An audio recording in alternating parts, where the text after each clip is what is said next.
They thought burnings it would break me, Caleb said, his voice so quiet the deputy had to lean forward to hear. That jacket held my grandfather's hands. His smell.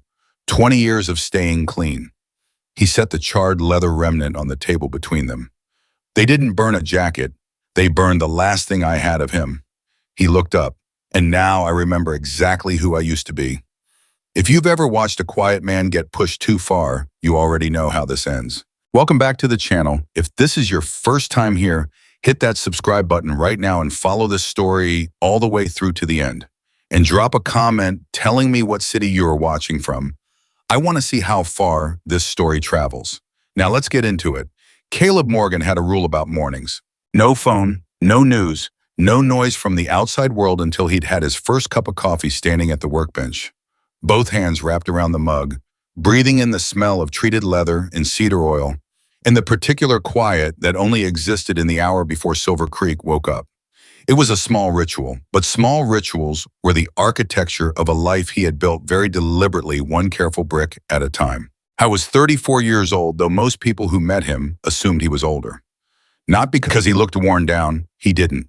But there was a stillness to him that men usually don't develop until they've lived through something that either destroys them or refines them down to something harder and quieter than what they were before. Caleb had been through that fire. He'd come out the other side, and somewhere in the process, he'd stopped carrying the noise of it. His workshop sat on the western edge of Silver Creek, Montana, a town of about 4,000 people pressed up against a ridge of mountains that turned every sunset into something ridiculous. The building itself was nothing special, a converted barn with good ventilation, better lighting than you'd expect, and a wooden floor Caleb had refinished himself 3 times over the years. The sign above the door read Morgan Leather in plain block letters. No logo, no tagline. He'd considered adding something once and then decided against it. The work spoke for itself, or it didn't. Most days it did. Handmade Western saddles, custom fit to the rider and the horse, both stitched by hand in patterns that people sometimes drove 2 states over to request. He made belts and holsters and leather portfolios and bags and the occasional piece of furniture upholstery when someone asked nicely and the project interested him. He wasn't cheap, he wasn't fast, and he had a waiting list that ran about 8 months, which he kept at 8 months deliberately, because any shorter meant he was working too hard, and any longer meant he was taking on things he couldn't do justice to. The town valued him the way small towns value people who are genuinely good at something rare, which is to say with a kind of quiet pride that doesn't announce itself but runs deep. Ranchers trusted him with equipment they depended on. Families brought him heirlooms to restore. People talked about Morgan Leather the way they talked about the diner that had been open since 1962, or the hardware store that still had bins of loose screws, as something that was simply part of what made the place itself. Nobody in Silver Creek knew anything about who Caleb had been before he arrived. He'd made sure of that. Not through lies exactly. He didn't walk around telling false stories or constructing elaborate cover. He simply didn't talk about it. When people asked where he was from, he said eastern side of the state, which was true enough. When they asked how he learned leatherwork, he said his grandfather taught him, which was completely true and also completely sufficient.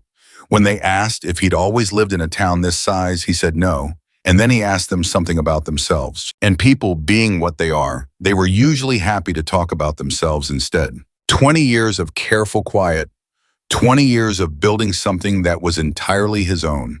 He'd earned it. The one thing he'd never shown anyone, not the ranchers, not the families who treated him like a neighbor, not the woman he'd dated for 2 years before they both figured out they wanted different things, was the leather jacket hanging on the back wall of his workshop. It wasn't for sale. It wasn't on display in any real sense. It hung from a single wooden peg between his grandfather's old awl collection and a framed photograph of the Montana landscape taken the year he moved here. Most people who came through the workshop saw it the way you see furniture in someone else's house, as part of the background, unremarkable, belonging to a story they didn't have access to. But it wasn't unremarkable. His grandfather, James Morgan, had taught him leatherwork in a barn outside Billings before Caleb was old enough to tie his own shoes properly. The old man had hands like saddle leather himself, rough and dark, and exactly as strong as they needed to be. And he had a way of teaching that wasn't really teaching, so much as just working alongside someone and letting them figure it out. You learned by watching. You learned by ruining things and being shown what you did wrong and trying again. You learned that leather had memory, that it held the shape of what it had been through, that you couldn't fake craft any more than you could fake character. James Morgan had died when Caleb was 26. By then, Caleb had already been part of the world that existed between that childhood education and his current life, a world he didn't talk about. But before the old man went, Caleb had made him something. A pair of gloves, simple, well-fitted, stitched with a pattern the old man had shown him years before. James had worn them until they fell apart. And after he died, Caleb had found a box in the old man's closet. Inside it was every scrap of quality leather James had saved over decades, pieces from projects that meant something to him, offcuts from important work, a few whole hides of exceptional quality he'd kept waiting for the right purpose. There was a note on top in the old man's handwriting. For whatever you build next, make it something that lasts. Caleb had taken 2 years to work out what to do with that leather. What he made was the jacket. He built it entirely by hand, every stitch, every seam. He integrated pieces from different hides so that the jacket carried multiple histories inside it without the seams being obvious. You had to know what you were looking at to see the different origins of the leather. And stitched into the lining in a symbol small enough that you'd miss it if you weren't looking was a mark that meant something specific to a world Caleb had left behind. I wasn't sure why he put it there. Maybe because even the things you walk away from leave a mark on you, and pretending otherwise is just a different kind of dishonesty. The jacket was not the most expensive piece he'd ever made. It was not technically the most complex, but it was the truest thing he'd ever built, and he never intended to show it to another living person. That was the plan anyway. Then Vincent Hale came to Silver Creek. Vincent Hale arrived in April, which in Montana still means weather cold enough to remind you winter isn't finished yet. He came in a black SUV with Wyoming plates and a way of walking into rooms like he'd already assessed the square footage and decided what it was worth. He was 51, thick through the shoulders, with gray-streaked hair cut close, in the particular brand of confidence that comes from having been right about money often enough that he'd stopped considering the possibility of being wrong. I was a real estate developer, high-end commercial projects mostly, resort properties, mixed-use developments in scenic locations that attracted the kind of investors who thought of themselves as tasteful. He had projects in 4 states and had been profiled in 2 regional business magazines in the past 3 years. The profiles used words like visionary and community-minded. The people he'd actually displaced in 3 of those 4 states might have chosen different words. Caleb didn't know any of that when Vincent walked into the workshop on a Tuesday morning in early April. He knew a man had walked in, that the man was wearing an expensive jacket that was wrong for the weather, and that the man was looking around the workshop with a particular expression of someone calculating rather than admiring. Mr. Morgan. Yeah. Vincent Hale, I've got a development proposal I'd like to discuss with you. Caleb set down the piece he was working on. He wiped his hands. He looked at the man for a moment, not long, just enough. I'm not selling. Vincent blinked, just slightly. I haven't made an offer yet. No, Caleb said, but that's what you're here for. The answer's no. A silence. Vincent recovered quickly. He was practiced at this. At least hear the numbers, he said. I think you'd find I built this place, Caleb said. I'm not interested in numbers. He picked up his work again. Vincent stood there for another moment, then nodded slowly like he was filing something away. I understand, he said. These things take time. I'll follow up. He left. Caleb went back to work. He didn't think much about it. He should have thought more about it. The first thing that changed was the suppliers. Caleb ordered from 3 main leather suppliers, 2 in Montana, 1 in Colorado, and had been working with all of them for over a decade. In late April, within the same 2-week window, all 3 experienced what they each described separately and with apparent embarrassment. Fulfillment complications, orders delayed, stocks suddenly unavailable. One of them mentioned carefully that a larger contract had created some prioritization issues. Caleb waited. He had enough stock to keep working for a while. Then the customers started canceling. Not many, and not with explanations that could be pinned down. Just a slow trickle of calls and messages, people who'd been on his waiting list for months, suddenly saying they needed to put things on hold. Something had come up they hoped he understood. 3 in 1 week. then two more. Then a rancher named Elias Pruitt, who'd been a regular for 6 years, stopped by to pick up a repaired saddle and said, voice low and uncomfortable, that he'd heard some things. What kind of things? Caleb asked. Elias shifted. About your business practices. About quality issues. Quality issues. That's what I heard. From who? I don't remember exactly. He did remember, he just didn't want to say. Caleb thanked him, handed him the saddle, and didn't push it. Then the county inspector showed up unannounced. The inspection was thorough, and as it turned out, completely unproductive from the inspector's standpoint. The workshop was in full compliance with everything, and the inspector left looking mildly annoyed in the way people do when they've been sent to find a problem, and there isn't one. But the visit itself took half a day, and word got around. None of it was dramatic. None of it was the kind of thing you could point to and say, definitively, this is an attack. It was the kind of sustained low-grade pressure that works precisely because it's deniable, because each individual thing seems like it might just be bad luck, or coincidence, or the general friction of running a small business. Caleb was not fooled. He also didn't react, not visibly. Derek Cole showed up on a Thursday afternoon in early May. I was a big man, not in the way that suggests physical labor, but in the way that suggests regular gym visits in a certain enjoyment of taking up space. He had the manner of someone who was used to delivering messages on behalf of someone else and had learned to dress up that role as something more than it was. He came in, looked around the workshop with the same calculating expression Vincent had worn, and leaned against the doorframe like he owned it. Mr. Morgan, Derek Cole, I work with Vincent Hale. I know who you are. Derek absorbed that without changing expression. Then you know why I'm here. To repeat an offer I already declined. To present a revised offer, Derek said. Mr. Hale has reconsidered the terms. He's prepared to go significantly higher than the initial number. He said the number. It was significant. Caleb would give him that. No, Caleb said. Derek studied him. Can I ask why? Because from where I'm standing, you've got a business with some recent complications, and those complications are being managed. Still, a number like that you could relocate. Set up something new. Better even. I don't want something new, Caleb said. I want what I have. That's a romantic way to think about a commercial property. Maybe, Caleb said, but it's mine. Derek let the silence sit for a moment, then tried a different angle. Everyone has a price, he said. It came out practiced like a line that had worked before. Caleb looked at him, not with anger, not with threat, with the specific quality of patience that has nothing to perform and nothing to prove. Some things aren't bought, he said. Derek laughed, short and dismissive.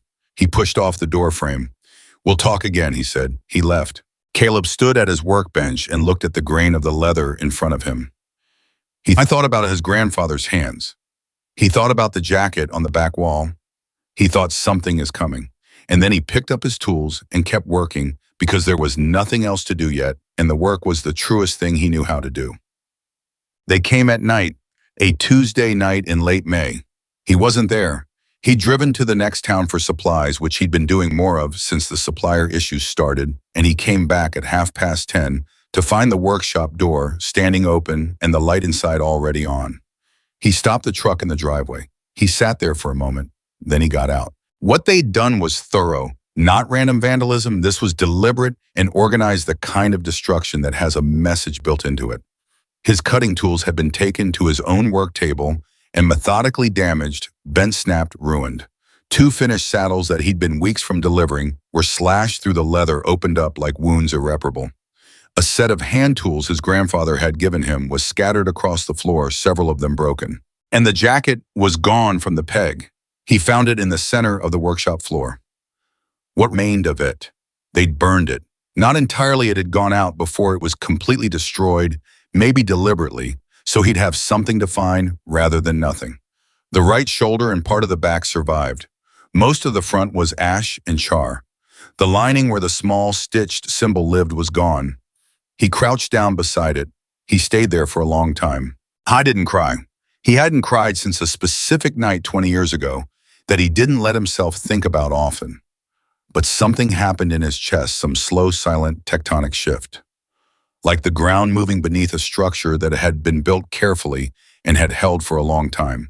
He reached out and picked up the surviving piece. The leather his grandfather had saved. The leather he'd worked with his own hands for 2 years, turning it into something that meant more than any object he'd ever owned. He turned it over. In the surviving section of the back, there was still a faint impression in the leather, a memory of shape, the way leather holds what it's been through. He could see the ghost of the stitching that had been on the other side of that section before the fire took it. He stood up. I wasn't angry exactly. Anger he knew how to handle. Anger was something he'd learned to breathe through 20 years ago. Something he'd turned into patience and craft in the kind of controlled stillness that people mistook for gentleness. What he felt now was different. It was certainty, the kind that comes when someone takes the last thing you would have defended with everything you had and removes even that decision from your hands. He set the piece of jacket on the workbench. He picked up his phone. He called the sheriff. And while he waited, he stood in the wreckage of his workshop, and he was already somewhere else in his mind, back in a world he'd spent 20 years leaving, moving through it the way you move through something, down to the bone. And he was thinking about what came next, not revenge, not violence, something quieter than that, and in some ways far more dangerous. Because the people who had done this had no idea what they just decided to wake up. Sheriff Dale Hutchins was a man who'd seen enough in 22 years of law enforcement to know the difference between random bad luck and a coordinated campaign. He walked through the workshop that night with his deputy, took notes, photographed everything, and said very little. That was one of the things Caleb had always respected about Dale. He didn't fill silence with noise, just to seem like he was doing something. When he was done, he stood in the center of the room and looked at Caleb. You got any idea who did this? I've got a strong idea, Caleb said. Vincent Hale. It wasn't a question. Dale had been hearing things around town for weeks. He was a careful man, but he wasn't blind. His man Derek Cole was here Thursday, Caleb said. Made another offer. I declined. And now this happens. And now this happens. Dale looked at the burned jacket on the workbench. He looked at it for a long moment without saying anything. There was something in his expression that Caleb couldn't quite read, not just the professional assessment of a crime scene, but something more personal. Like a man watching something sacred get treated as disposable. Proving it's going to be difficult, Dale said. I know. Hale's got resources. He's going to have people who'll provide cover. I know that too. Dale turned back to him. So what are you going to do? Caleb picked up the surviving piece of the jacket. He turned it in his hands, once feeling the texture of what remained the grain. His grandfather had chosen the stitching. His own hands had set one careful loop at a time. Then he set it back down. The right thing, he said, whatever that takes. Dale held his gaze for a moment.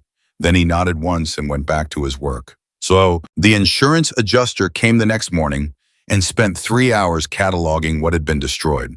The number he eventually produced was significant, but not the point. What couldn't be insured was the time, the relationships with clients who'd been waiting on the ruined work in the jacket itself, which existed in no inventory because Caleb had never intended to sell it. He filed the claim. He called his attorney, a woman named Sandra Reeves, who practiced out of Missoula and had handled his business contracts for 8 years. She was sharp and unsentimental, and when he told her everything, she said almost nothing for a full 30 seconds. Tell me again about the supplier issues, she said, all 3 at once, within 2 weeks of each other. And the county inspection. Unannounced, clean result. Customer cancellations. 5 confirmed, possible more that I haven't tracked. She was quiet again. He could hear her writing. This is a pattern, she said, and patterns are provable. I need you to write down every date, every name, every conversation you can remember. Everything. Text messages, voicemails, anything you have documented. Send it all to me. Already started, he said. Of course you have. A pause. Caleb, this man is not small. His legal team is going to be. I know what his legal team is going to be, Caleb said. I'm not asking you to fight his resources. I'm asking you to build something airtight. Whatever time that takes. Sandra absorbed that. It's going to take time, and in the meantime, he's going to keep pressing. I know. Are you going to be okay? He looked at the workbench.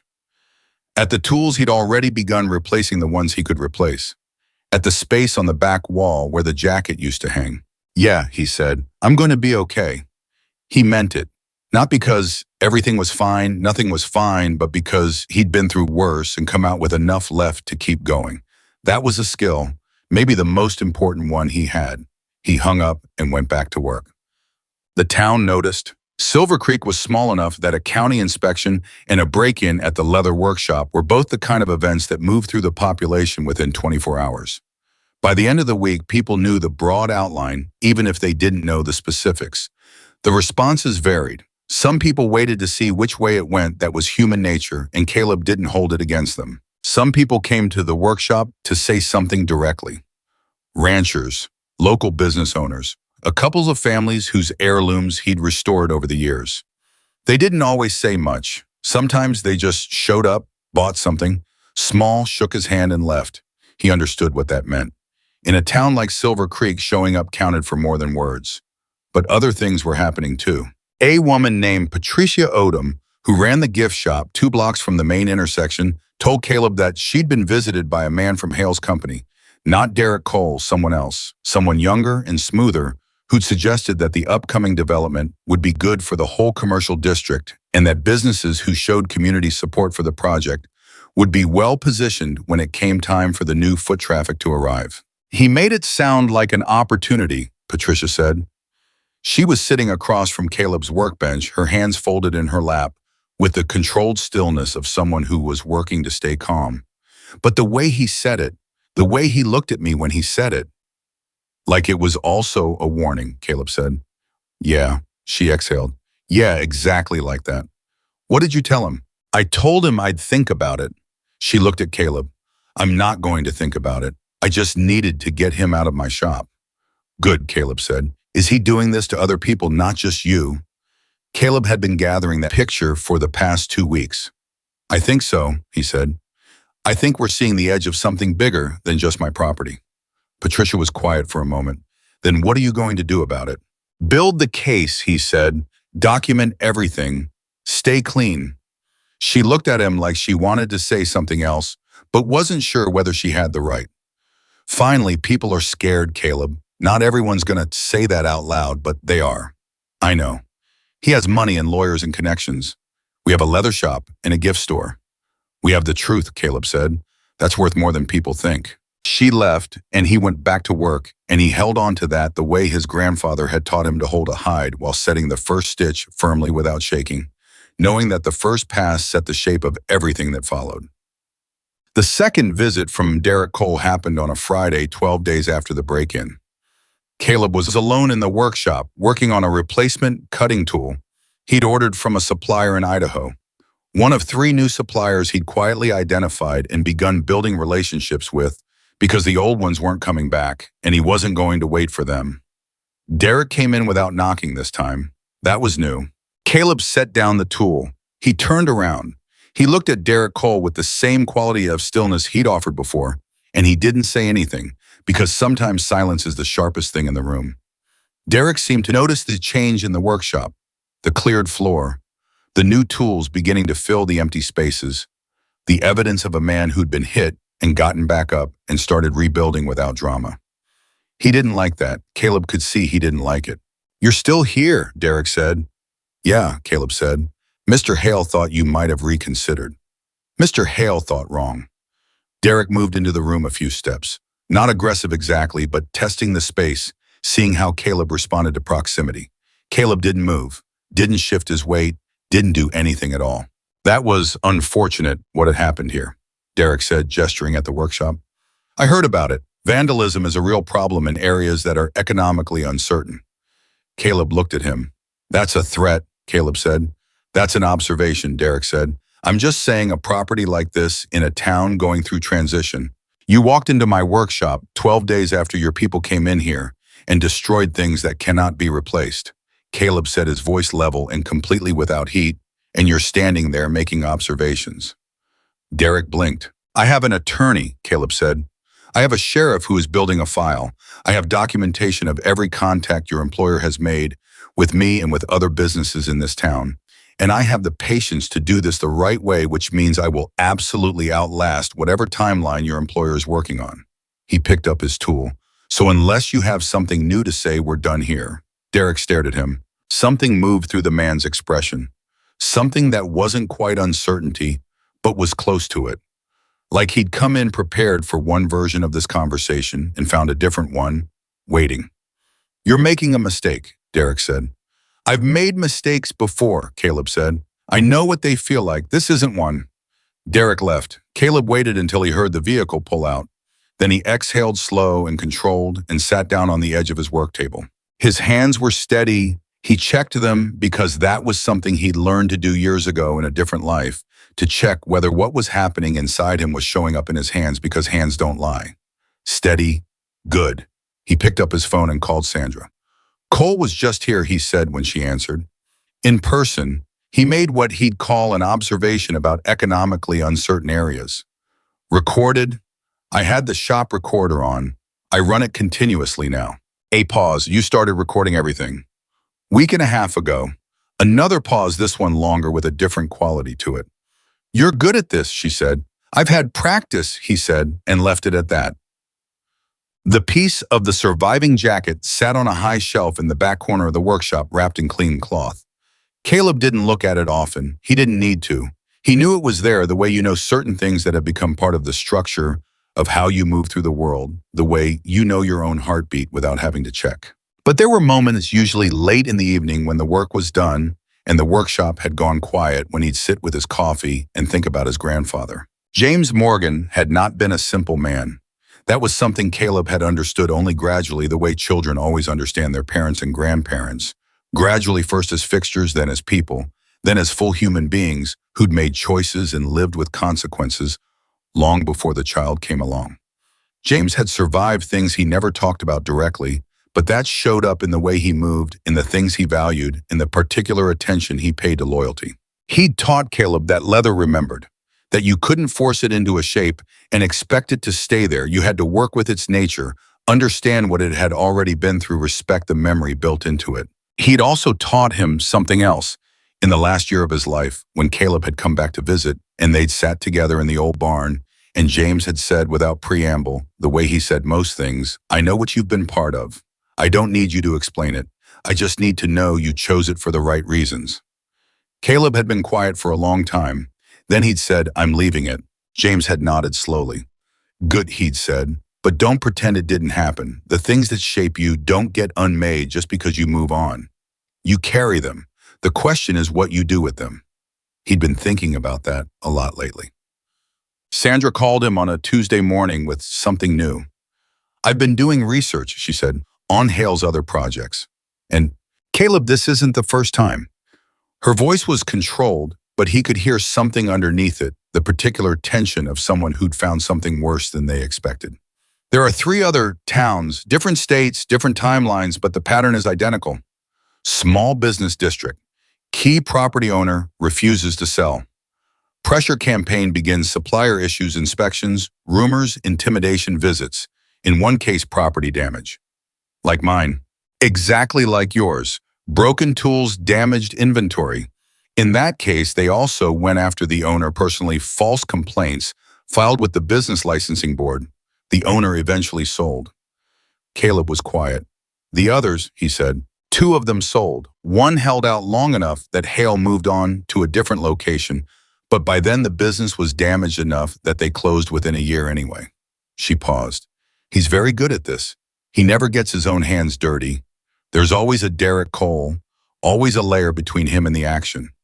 But there's a pattern, a clear one, and that pattern is provable if we can document it across jurisdictions." Caleb sat with that for a moment. "Who else is working on this?" he asked. "That's the thing," Sandra said. "In the previous cases, no one connected them. Each town handled it locally, saw it as an isolated incident, couldn't prove causation. But if we pull the records together, we can show it's not isolated," Caleb said. "Exactly. Can you reach the other attorneys, the ones who handled the individual cases?"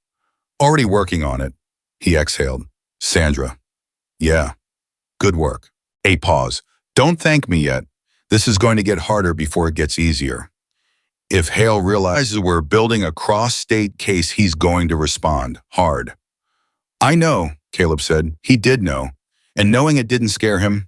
What scared him, what he sat with in the quiet of the evenings, in the hour before he went to sleep, was the part of this he couldn't control. The pressure on the other businesses in town, Patricia in her gift shop, Elias Pruitt and his 6 years of trust that had been just barely bent by a rumor. The families who'd brought him heirlooms because they believed he was someone who would protect things that mattered. He could hold his own ground. Could he hold theirs too? The first sign that something was shifting came from an unexpected direction. A man walked into the workshop on a Thursday afternoon, not a local. Caleb knew the locals, and this wasn't one of them. He was somewhere in his late 40s, heavy-set with the kind of forearms that came from years of physical work and a posture that suggested he was comfortable in his body the way people are when they have never had reason to be otherwise. He wore a plain jacket, quality leather, Caleb noted automatically because he always noted that, and he stood in the doorway for a moment, looking at Caleb with an expression that was careful and measuring and something else, something like recognition. "You're Morgan," the man said. "Yeah," Caleb said. "I'm Reeves, Tommy Reeves. I run a machine shop about 40 minutes east." He came inside. His eyes moved around the workshop in the way someone's eyes move when they're reading a space, not just looking at it. "I heard what's been happening here." "Word travels," Caleb said. "It does." Tommy Reeves sat down on the stool near the workbench without being invited. It wasn't rude, it was the behavior of someone who didn't know how to be anything other than direct. "I had a visit last month, man named Cole." Caleb set down his work. "What did he offer?" Caleb asked. "Partnership in the new development. Exclusive contracts for fabrication work." Tommy's voice was flat. "It was a good number, on paper. But, but I've been running in that shop for 16 years. I built it from a single lathe in a rented garage. Nobody's going to buy it out from under me by making me feel like I should be grateful." He looked at Caleb. I told him no. He smiled like I'd said something he expected. And since then, supply chain issues, lost 2 clients I've worked with for years. Got a notice from the county about a zoning variance review. He paused. "Sound familiar?" It sounded exactly familiar. "Why are you here?" Caleb asked. "Because you didn't fold," Tommy said. "People know that, and people talk. And some of us would like to know if there's a way to handle this that doesn't end with us selling everything we built to a man who shouldn't have it." The workshop was quiet for a moment. Caleb looked at this man, this stranger who'd driven 40 minutes because he'd heard something and decided it mattered. He thought about Patricia in her gift shop, about Elias Pruitt and the uncomfortable way he'd spoken about rumors he'd heard but couldn't source, about all the small ways a community could be picked apart by someone who understood that isolation was the first weapon. "You're not the first person who's come to talk to me," Caleb said, "and I don't think you'll be the last." "Is that good or bad?" "Depends on what they're willing to do," Caleb said. "I'm not organizing anything dramatic. I'm building a legal case. That means documentation, dates, names, conversations. Everything written down and time-stamped. If you're willing to do that, if everyone who's being targeted is willing to document their experience, then we build something that a court can look at instead of just a town full of stories." Tommy was quiet for a moment. "That's slower than it sounds." "Yes." "He's going to keep pushing while we do it." "Yes." "So why not?" He stopped himself. "Why not what?" Tommy looked at him steadily. "I heard you've got a history before all this, that you weren't always a leather craftsman." The workshop went very quiet. Caleb looked at Tommy Reeves for a long moment. This stranger with the careful eyes and the direct manner and the machine shop built from a single lathe. "Where'd you hear that?" Caleb asked. "Places." Tommy shifted. "I'm not saying I'm looking for something other than the legal route. I'm saying some people are scared enough that they're wondering if there are other options." "There aren't," Caleb said. His voice was quiet and entirely certain. "I'm going to say that once clearly, and then I'm not going to say it again. Whatever you heard about my history, it's not something I'm going back to. The answer to this situation is not going to come from that place. You understand me?" Tommy held his gaze. Then he nodded. "Yeah," he said. "I understand." "Good," Caleb said. "Then here's what you do. Go home. Write down every date, every contact, every supply issue, every client who canceled. Every single thing. Then send it to my attorney." He wrote Sandra's information on a piece of paper and slid it across the workbench. "And if Cole comes back, record it. Every word." Tommy took the paper. He looked at it, then at Caleb. "You think this actually works?" I think, Caleb said, that the truth documented properly and presented at the right moment is the thing that actually lasts. Anything else just creates more problems. Tommy stood. He extended his hand. Caleb shook it. 16 years, Tommy said. I know, Caleb said. After he left, Caleb stood at the workbench for a while, not working, just standing. He was thinking about what Tommy had said about people knowing his history about word traveling, and he was thinking about what that meant for the careful, quiet life he'd built in this town over 2 decades. I was thinking that something was changing. Not because he was choosing to change it, because someone else had made a decision that set other things in motion, the way dropping a stone into still water doesn't just move the water near the stone. He was also thinking about the jacket, about the symbol stitched into the lining that was now ash, about the fact that certain things once burned leave a mark on the air that people who know what to look for will recognize even after the fire is gone. He hadn't called anyone, he hadn't reached out to anyone from his previous life. He hadn't even let himself think too hard about that part of the world because thinking about it was a door, and doors once opened had a way of staying open. But he was a man who understood leather, and leather held its memory. And somewhere in a way he couldn't quite explain, he had the feeling that his memory was already moving through the world without him, that it had been moving since the night they burned his grandfather's jacket, and that it was only a matter of time before it arrived somewhere. Part 3, the name they should have never made him remember. The morning after Derek Cole's second visit, Caleb drove to Missoula. I didn't tell anyone he was going. He left before 6, before Silver Creek had finished waking up, and he drove the 2 hours with the radio off and his hands steady on the wheel and his mind doing the particular kind of quiet work it did when he was processing something that mattered. Not thinking exactly. More like listening to himself think the way you listen to leather when you're working at attending to what it's telling you, rather than forcing a conclusion. Sandra's office was on the 4th floor of a building downtown.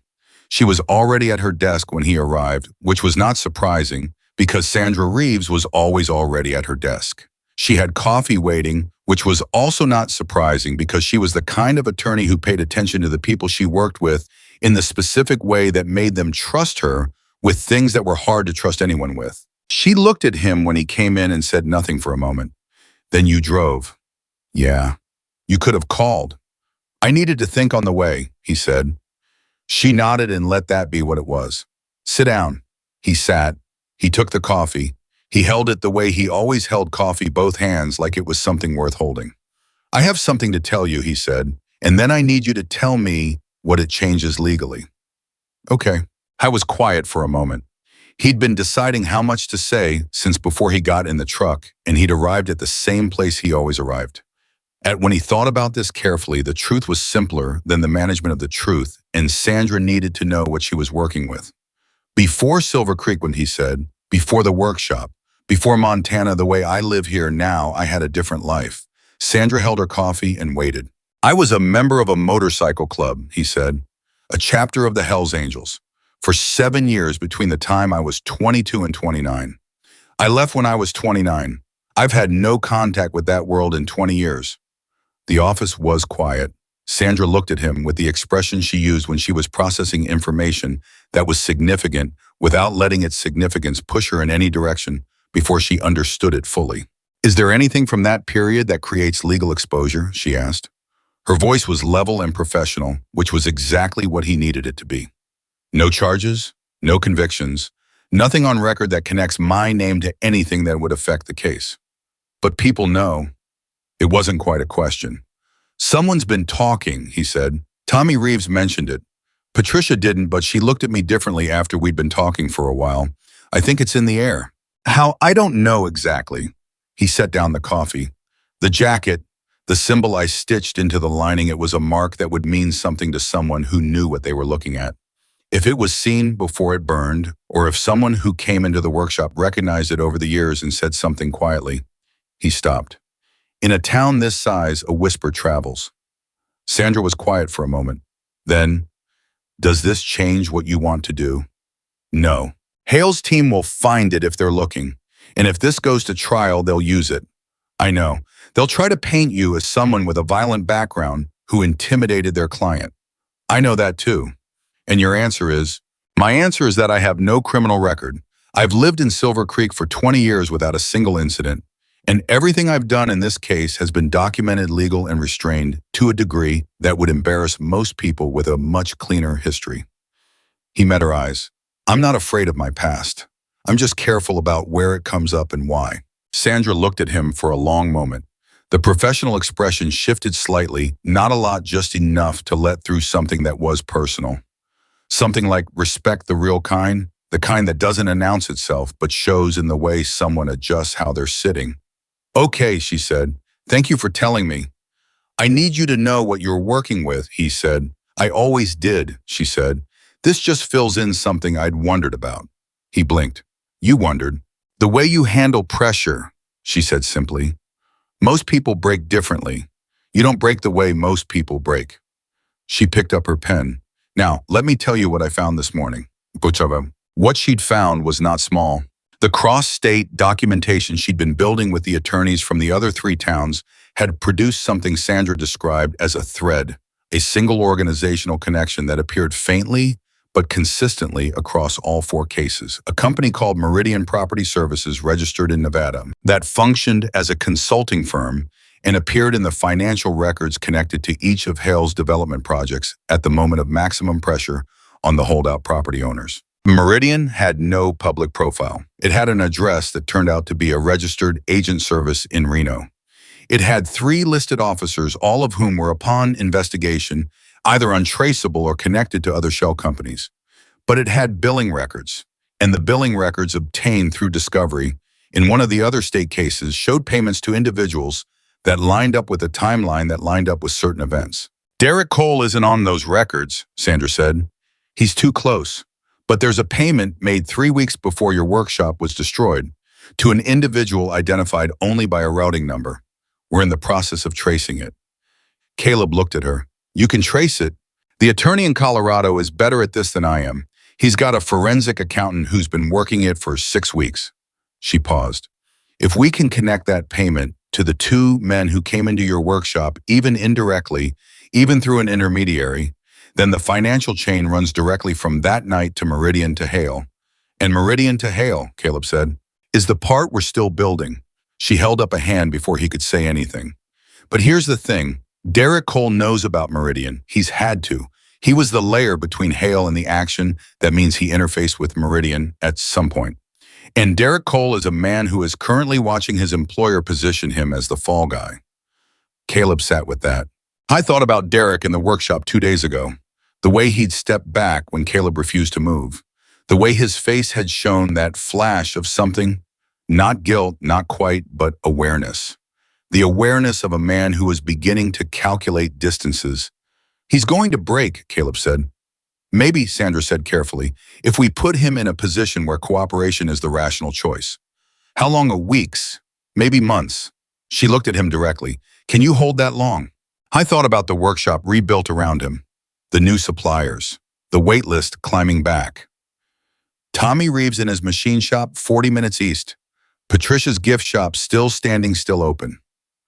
The people of Silver Creek who had watched and waited and in their various ways decided it was worth holding. Yeah, he said, I can hold. He drove back to Silver Creek in the same silence he'd driven out in, but a different quality of silence. The morning drive had been the silence of someone thinking. The afternoon drive was the silence of someone who had thought and arrived at something solid. He was 20 minutes from home when his phone rang. He didn't recognize the number. He almost didn't answer it. Then something made him pull over and pick up. Is this Caleb Morgan? A man's voice, older. The particular texture of someone who had lived a full and complicated life and had the voice to prove it. Yeah, Caleb said. My name is Marcus Callahan. You might remember me as Stone. The silence that followed was the loudest Caleb had experienced in a long time, because he did remember. He remembered Marcus Callahan exactly. Marcus had been the kind of man whose presence in a room changed the weight of the air, not through aggression, but through the specific gravity of someone who was exactly what they appeared to be, and nothing else, and whose appearance was substantial. He'd been the sergeant-at-arms of the chapter when Caleb joined. He'd become vice president. He had the quality of judgment that men trusted with the things that mattered, and the quality of loyalty that meant when he gave you his word, it stayed given. Caleb had not spoken to him in 20 years. Marcus, he said, Yeah, a pause. I heard what's been happening. Help the jacket, Marcus said. Someone sent me a photograph of the piece that survived. Caleb's hand tightened on the phone. Who? Doesn't matter. What matters is I saw it. Another pause. I know that, Mark. Caleb. I know what that jacket was, and I know what it means that someone burned it. The truck was very still. The road was empty in both directions. I'm not asking for anything, Caleb said. His voice was calm and completely certain. I know you're not asking, Marcus said. That's why I'm calling. A silence. I have a chapter 20 miles from Silver Creek, Marcus said. I've been 20 miles away for 3 years, and I didn't know you were here until 6 days ago. Caleb closed his eyes for a second. I didn't know either. I figured, a sound that might have been a short laugh. You never were someone who kept track of who was where. I was trying not to keep track of anything from that world, Caleb said. No offense. None taken. I understand why. And why? Marcus's voice shifted slightly, just enough. Caleb, the man who burned that jacket, is he going to be handled? He's being handled, Caleb said, the right way. Legal. Yes. You sure that's enough? I'm sure it's the only way I'm willing to handle it, Caleb said. And I need you to hear that clearly. Whatever you're thinking about doing, I'm asking you not to. Specifically and directly, I'm asking you to stay back. A long pause. You were always stubborn, Marcus said, even when you were one of us. I'm asking you to respect that. Another pause. Longer this time. All right, Marcus said finally. Legal, your way. A beat. But we're nearby, Caleb, and nearby means something. I know, Caleb said. Thank you. Don't thank me yet, Marcus said. Thank me when it's done. The line went quiet. Caleb sat with the phone in his hand for a long moment. I thought about 20 years.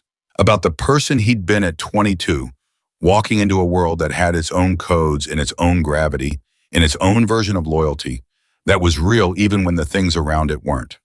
He thought about the moment at 29 when he'd understood that leaving was the only honest choice he had left. About the drive out of that life and into Montana and the careful, deliberate construction of something new. He'd never hated that world. That was one of the things people didn't understand about leaving something hating. It was simpler, cleaner, easier to explain. But he'd left it because he'd grown past it and past the version of himself that needed it, not because it had been entirely wrong. Marcus Callahan was not an entirely wrong man. And the fact that Marcus was 20 miles away and was going to stay 20 miles away because Caleb had asked him to, that meant something. More than most people would understand. He started the truck and drove home.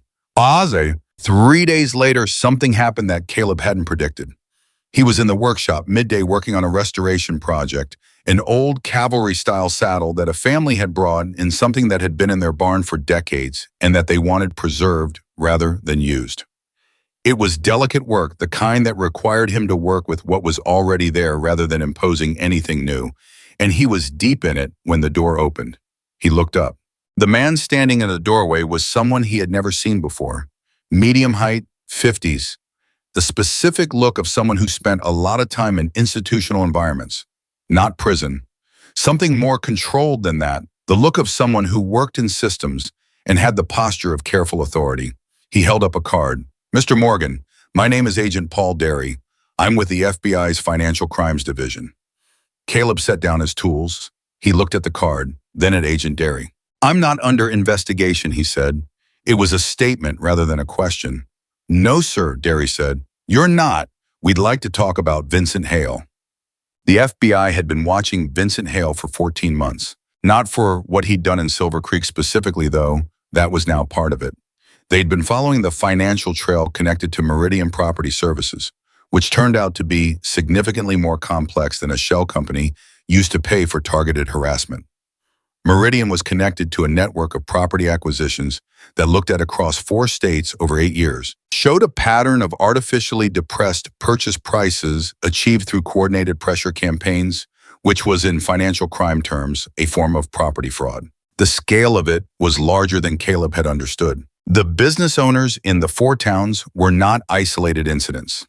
They were the visible edge of a methodology that had been applied in 17 separate acquisition processes.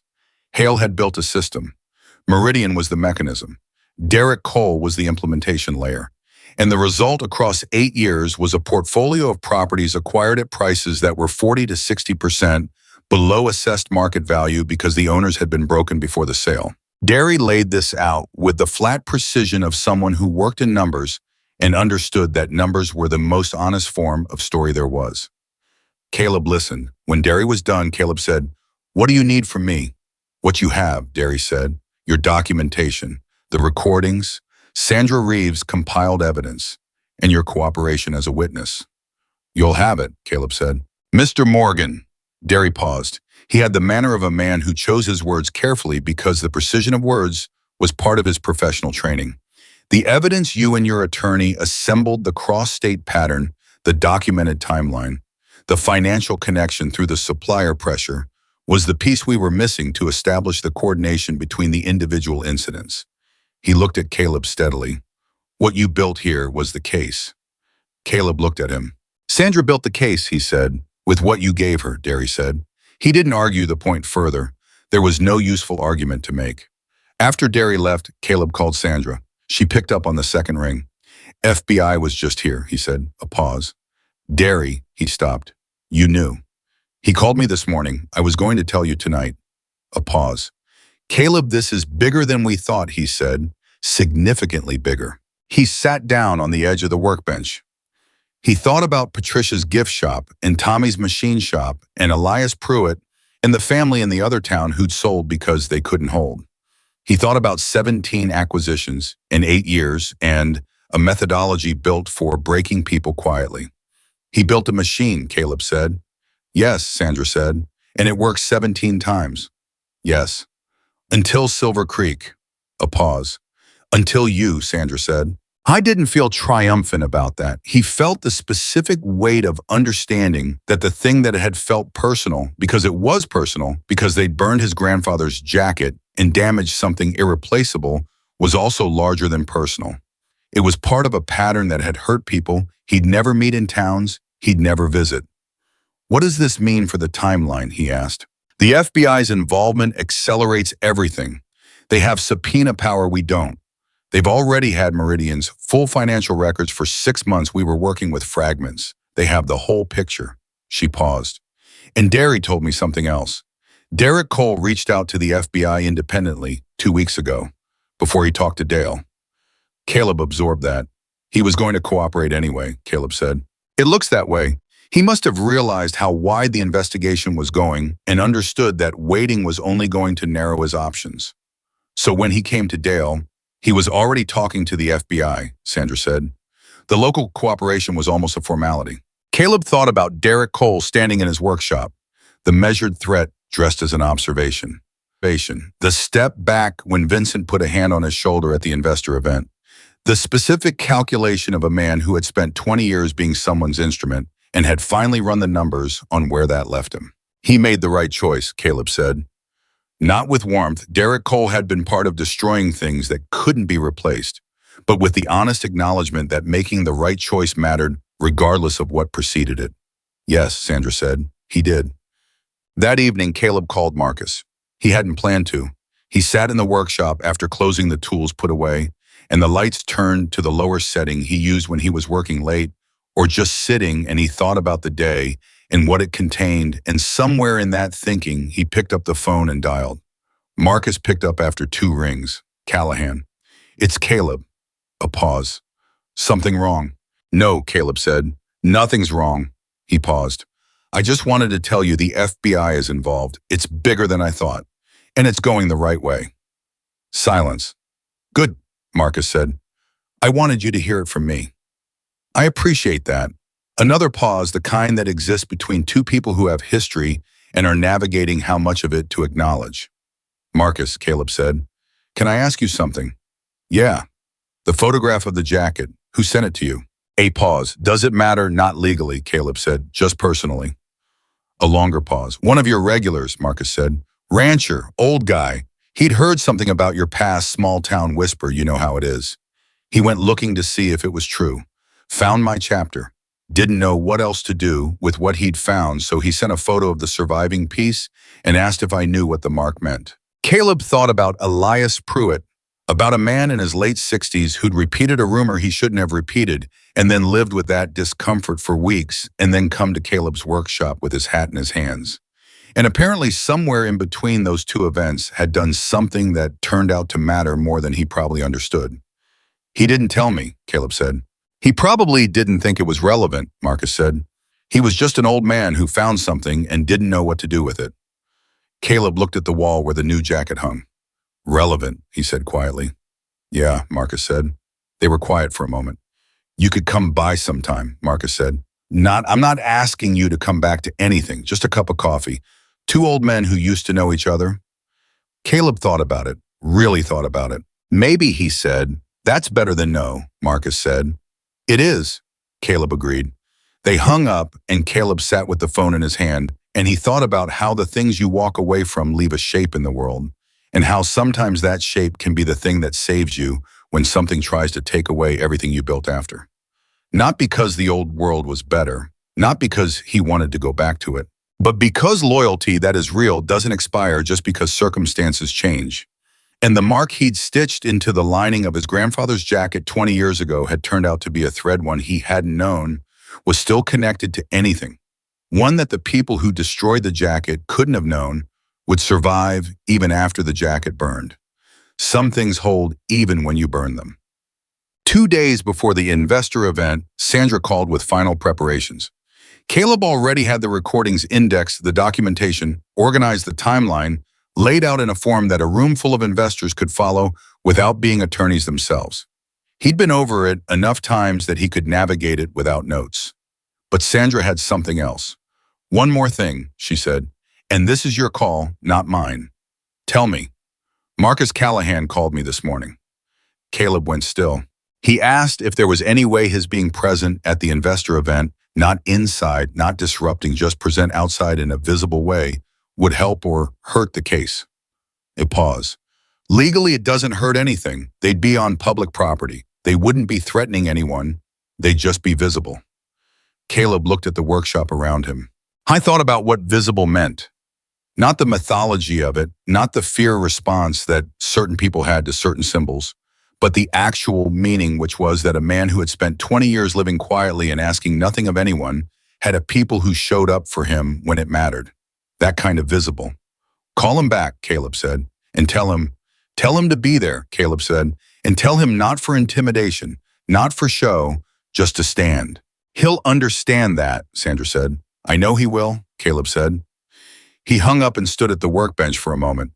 He looked at the surviving piece of the jacket on the high shelf, the corner of the back section with its burned edge and its memory of what it had been.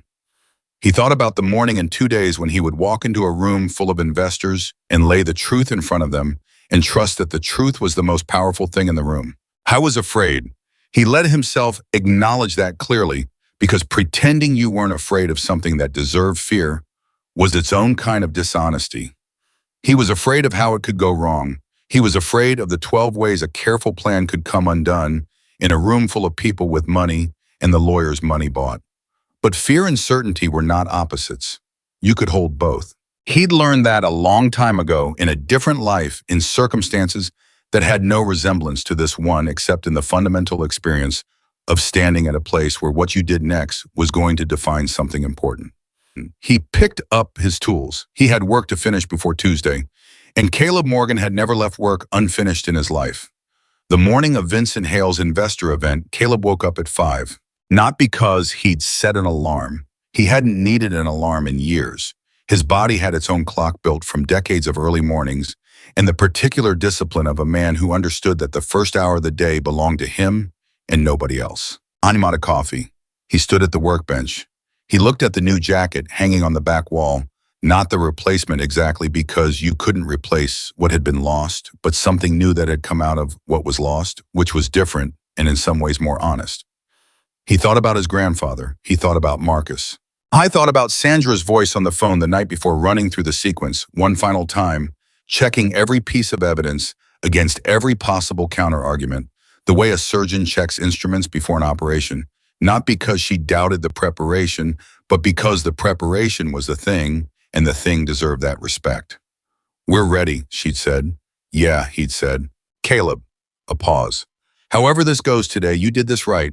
Whatever happens, you did it right. He hadn't said anything to that. He just thanked her and hung up and sat with it for a while and then gone to bed. Now he finished his coffee. He set the mug in the sink.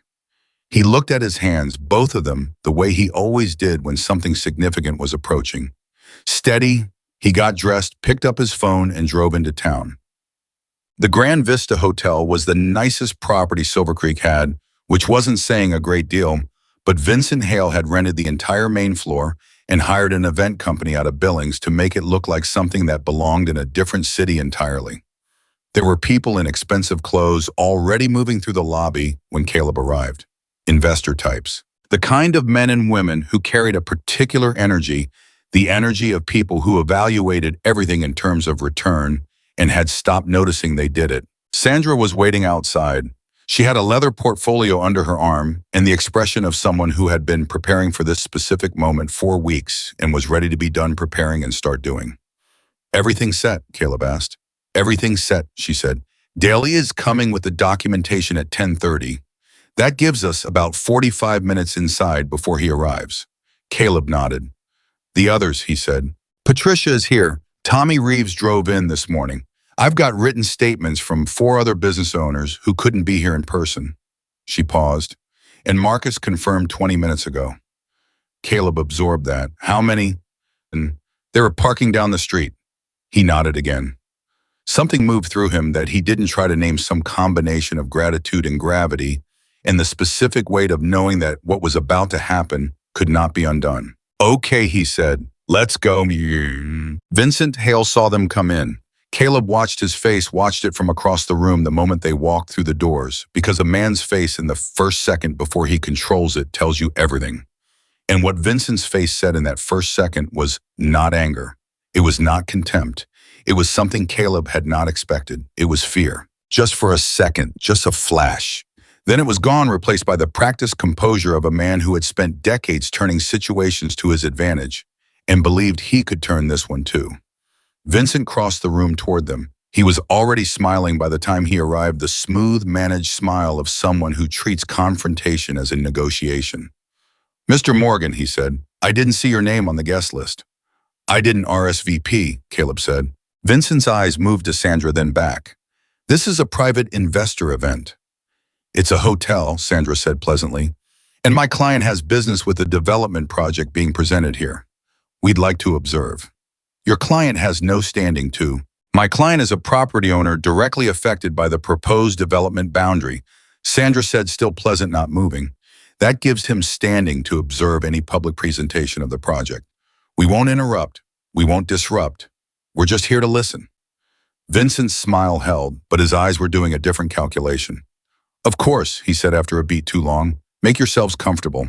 He walked away. Caleb watched him go, watched him pull his phone out immediately, turn his back to the room, speak quickly and quietly to whoever picked up. He'd be calling Derek, which meant Derek would be coming. Good. Patricia found Caleb near the back of the room and stood beside him without saying anything.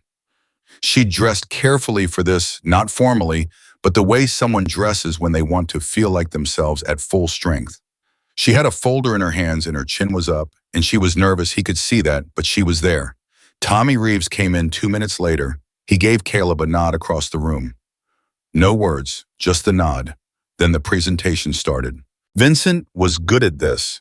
Caleb would give him that. He stood at the front of the room with a confidence that looked effortless and spoke about Silver Creek's potential in the language of opportunity and growth and community investment, and he made it all sound inevitable and good, and like something that anyone reasonable would want to be part of. He showed projections. He showed architectural renderings. He showed numbers that were designed to make investors feel like they were being offered something rare. He talked about the existing properties in the development corridor. He talked about willing sellers and cooperative landowners. He did not mention Caleb Morgan by name, but he showed a map, and on that map, the Morgan Leather Workshop was shown as a cleared site. Caleb looked at that map for a long moment. Sandra leaned close and said quietly, "That's evidence of intent. I photographed it." He nodded. Then the doors opened and Derek Cole walked in. Derek came across the room fast, not quite running, but close. He'd clearly gotten the call and come directly without thinking about how his speed read in the room. He bent close to Vincent and said something low and urgent. Vincent's expression didn't change, but his jaw tightened. Then Derek looked up and found Caleb. Their eyes met across the room. Caleb held it. Something passed through Derek's face, something complicated, something that didn't resolve cleanly. He'd seen Caleb's workshop rebuilt. He'd heard the door recording. He'd stood there while Caleb told him clearly and without drama that he knew exactly what was happening and intended to outlast it. But he'd also been there the night of the workshop, or close enough to it that the difference didn't matter. And now the world was shifting under him, and he hadn't quite caught up to what that meant for him specifically. Vincent's presentation continued. An investor near the front raised her hand. "Can you speak to the timeline for acquiring the remaining parcels?" "All acquisitions are on schedule," Vincent said smoothly. "What about the leather workshop property? I understood that parcel was still unresolved." A silence, brief but real. "Negotiations are ongoing," Vincent said. Caleb stood up. The room turned. "I'd like to address that," he said firm. Vincent's voice was tight. "This is not a public forum, Mr. Morgan." "I'm not interrupting your presentation," Caleb said, steady and even. "I'm addressing a factual inaccuracy. This investor asked about my property. The factual answer is that it's not for sale. It has never been for sale. And the negotiations your presenter described have consisted entirely of harassment, intimidation, and criminal property destruction." The room shifted. The particular quality of attention in a room changes when something real enters it. The investor who'd asked the question, a woman in her 50s, with the careful posture of someone who had not gotten where she was by ignoring uncomfortable information, looked from Caleb to Vincent and back. "That's a serious claim," she said. "Yes, ma'am," Caleb said. "It is." Sandra stepped forward. "My name is Sandra Reeves. I'm Mr. Morgan's attorney. We have documentation that we'd like to present to anyone in this room who has a financial stake in this project."